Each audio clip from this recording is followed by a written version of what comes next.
mbokk yi yéen a ngi seetaan ci biir réew mi ak ci bitim réew noo ngi nii nag abonné leen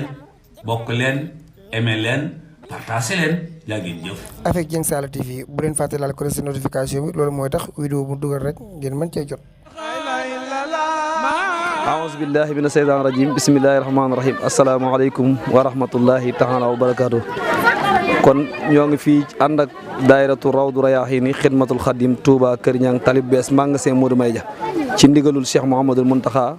te di ko ñaanal sunu borom yàggal ko fi ba lépp lu mu yéenee liggéey Serigne Touba sunu borom defe ko lu kawe njortam. saa yu ne rek at mu jot nii la ko daayira bi defee ñun moom ñu ngi tënku rek ci ndigalu Serigne bi saa yu Serigne bi diglee rek amatuñ lenn lu du xool lu du jëfe ndigal la. mboolem koo xam ne yaa ngi dëkk ci koñ bi muy góor ak jigéen mag ak ndaw ñu àndandoo ko rek fas yéene jëfe ndigalu sëriñ bi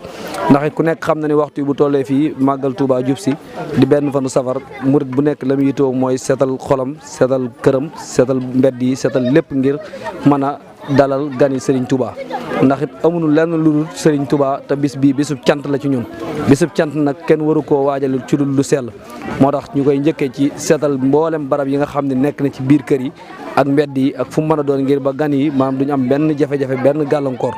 kon nag loolu moo tax waa Rawdu Rayaahiin at mu jot nii lañ ko defee lii rek moo nekk seen yitte guddi ak bëccëg di ñaan sunu borom defal ñu ci tawféex dajal ñu ci ak ngërëmal sëñ Touba ndax murid moom amul lu dul ndigal rawatina ndigalu sëriñam daayira bi moom li mu tënk mooy ndigalu Cheikh Mouhamadou Mountakha mooy nag ndigalu sëñ Touba ñoom sàkkuwuñ leen lu saa yu ne duñ sos duñ yokk duñ def daal dañuy xool daal saa yu sëriñ bi joxañee lam joxañ ñu dégg ko fas yéene koo jëfe ci loolu rek la ñu nekk di ñaan sunu borom defal ñu tawfiix defal ñu dëgg-dëgg taalibe yu sëñ Touba nangul seenu taalibe barke Cheikhul Khadim ñoo ngi sant baax a baax sunu jëwrin ki xam ni mooy sëñ Modou Dieng nga xam ni mooy directeur u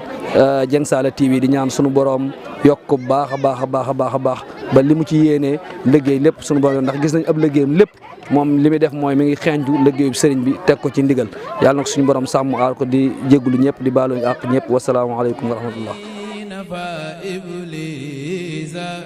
mbokk yi yéen a ngi seetaan ci biir réew mi ak ci bitim réew noo ngi nii nag abonné leen bokk leen aimé leen partagé leen yaa ngeen jëf. avec Dieng Saala TV bu leen fàtte laal ko ci notification bi loolu mooy tax vidéo bu dugal rek ngeen mën cee jot.